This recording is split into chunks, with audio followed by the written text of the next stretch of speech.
Ito ang latest weather update.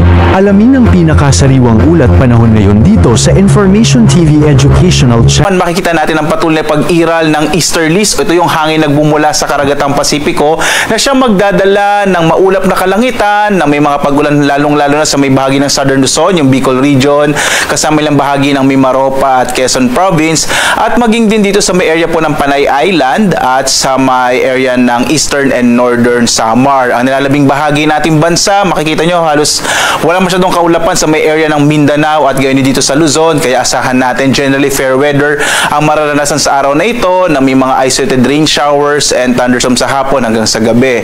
Samantala, ito pong bagyo na ating minonitor nitong mga nakarang araw ay naglandfall na nga sa may southern part ng China. Ito yung ating bagyong Lani na may international name na Tapa. So inaasahan po ito within the day, posibleng malusaw na ito or maging isang low pressure area na lamang. Sa ngayon nga, sa loob at sa labas ng Philippine Area of Responsibility, wala na tayong minomonitor na low pressure area na maaring maging bagyo. So posible po hanggang sa weekend, medyo maliit na yung chance ang magkaroon tayo ng bagyo sa loob ng Philippine Area of Responsibility base sa pinakauling datos natin ngayon.